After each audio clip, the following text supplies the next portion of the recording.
Item ഡാൻസിൽ എന്റെ profession എന്ന് പറഞ്ഞാൽ ഐറ്റം ഡാൻസിൽ വരുന്ന പാട്ട്, പാട്ടിന്റെ ലിറിക്സ്, അതിൽ കാണിക്കുന്ന മൂവ്സ്, എന്ത് വേണ ചെയ്തു, പക്ഷെ ദേഹോപദ്രവം ഏൽപ്പിക്കരുത്. വെച്ചിരിക്കുന്ന ക്യാമറ ആംഗിൾസ്, പോയിരിക്കുന്ന സൂം ഔട്ട്,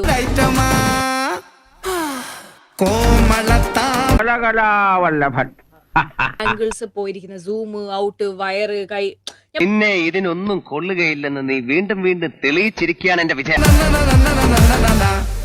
പറഞ്ഞ മനസ്സിലായില്ലേ?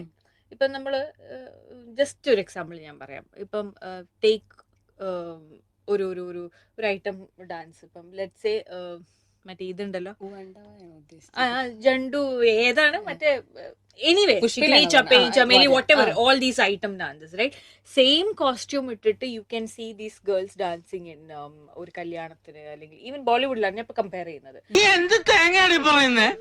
അതേ കോസ്റ്റ്യൂം ആയിരിക്കും, അതേ ഔട്ട്ഫിറ്റ് ആയിരിക്കും, ഒരു പ്രശ്നവുമില്ല. പക്ഷെ നമ്മൾ എങ്ങനെയാണ് ആ പാട്ട് വെച്ചിരിക്കുന്നത്, എങ്ങനെയാണ് നമ്മളെ ക്യാമറയിൽ അത് ഷൂട്ട് ചെയ്യുന്നത്, എങ്ങനെയാണ് നമ്മൾ ഓരോരോ ബോഡി പാർട്ടിനെയും കാണിക്കുന്നത്, ബാക്കി നിൽക്കുന്ന ആൾക്കാർ ചെയ്യുന്ന ആക്ഷൻസ് എന്തൊക്കെയാണ്, പാട്ടിൽ വരുന്ന വേർഡ്സ് എന്തൊക്കെയാണ്, ഇതാണ് ഒരു ഹ്യൂമൻ ബോഡീനെ ഒബ്ജക്ടിഫൈ ചെയ്യുന്നത്. അതാണോ പെണ്ണോ?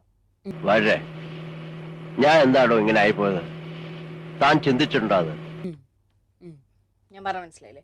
ഹ്യൂമൻ ബോഡീനെ ഒബ്ജക്ടിഫൈ ചെയ്യുന്ന ഒരു കാര്യത്തിന്റെയും ഭാഗമാവാൻ എനിക്ക് താല്പര്യമില്ല. അതാണ് കാര്യം. അല്ലാതെ ഈ വേഷം, ഈ കാര്യം, ഗ്ലാമർ, എന്റെ കോൺഫിഡൻസ് അതല്ല. എന്റെ ബോഡി ടൈപ്പിന് ഇണങ്ങുന്ന, എന്നെ കണ്ട വൃത്തിക്കിരിക്കുന്ന ഡ്രസ്സ് എന്താണെങ്കിലും ഞാൻ ഇടും. അതായത് അത് ആ സ്ക്രിപ്റ്റിനും ക്യാരക്ടറിനും ഡിമാൻഡിങ് ആണെങ്കിൽ, മനസ്സിലായില്ലേ? അല്ലാതെ കോൺഫിഡൻസുമായിട്ട് no issues. The thing is, I don't want anybody to objectify a human body with me. I am okay with them. ഇഷ്ടായി, ഒരുപാട് ഇഷ്ടായി.